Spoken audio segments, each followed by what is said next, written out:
February is Black History Month, and a lot of that history comes from right here on Delmarva. Now, most people here already know that Harriet Tubman and Frederick Douglass are from this area, but did you know there are many more African American historical figures with ties to the peninsula? And for more than 40 years, Dr. Clara Small has been digging into that history, and it appears she's far from finished. Well, Harriet Tubman is the wind beneath my wings. Dr. Clara Small is passionate about history.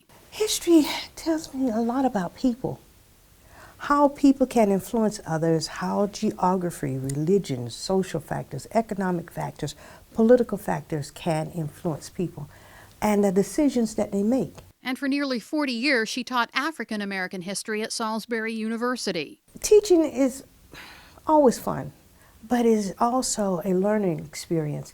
Getting to understand your students, getting to see where they're coming from, what experiences they bring to the class, but also trying to debunk some stories that they have been told. Taking the position was an easy decision to make. When I realized just how close I was to where Harriet Tubman was born, how close I was to Frederick Douglass. The decision to become an author, that was more of an accident. Because a student had the audacity to tell me in the class on a Friday afternoon that blacks have never done anything in this country, and definitely not on the Eastern Shore. So I dismissed class quite rapidly to keep from going to jail, because I thought that was what was going to happen, because steam was coming out of every part of my body. And so I went home and started writing just to share some information with students, a little snippet about some individuals off the top of my head. And it happened to be 32 pages. That's how Reality Check, brief biographies of African American dreams on Delmarva, became a reality. Dr. Small eventually co-authored a second book, Men of Color to Arms. It is about African Americans, free blacks, as well as slaves who served in the Civil War from Somerset and Worcester County. It was done with Reverend David Burdell, who came to me and said he was working on a family member, Isaiah Fassett, who had served in the Civil War. And so he, as well as others, thought only maybe 5 or 6 individuals from this area had served in the Civil War. So we talked about it. I said, oh, sure, I've been doing a little bit of that research along with some other things, and we started working on it. And it ended up being 1,284 free blacks and slaves who served in the Civil War. Dr. Small says that if you would plot a compass on the Delmarva Peninsula and expand it to 60 or 90 degrees, you would cover the locations or sites where the most famous African Americans lived in this country. That's how her third book, Compass Points, Profiles and Biographies of African Americans from the Delmarva Peninsula, got its name. Compass Points is a result of the first book.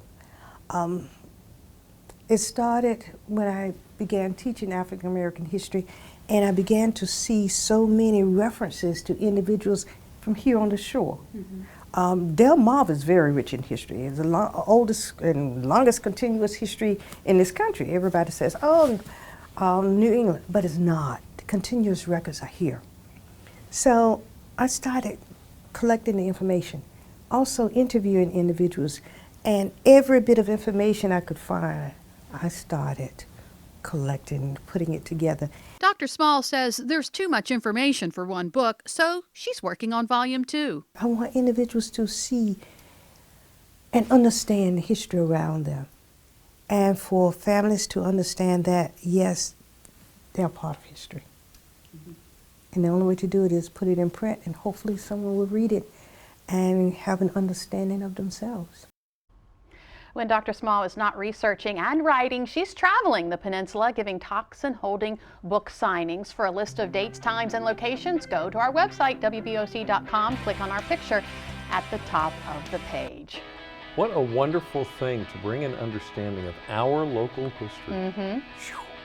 Well, one thing that you may not understand is how to eat your fruits and veggies. After the break, we're going to find out which foods you've been eating all wrong. Plus, how to find out if what you're eating you should be eating. We get the lowdown on what those dates on your food mean and when and if you should follow them.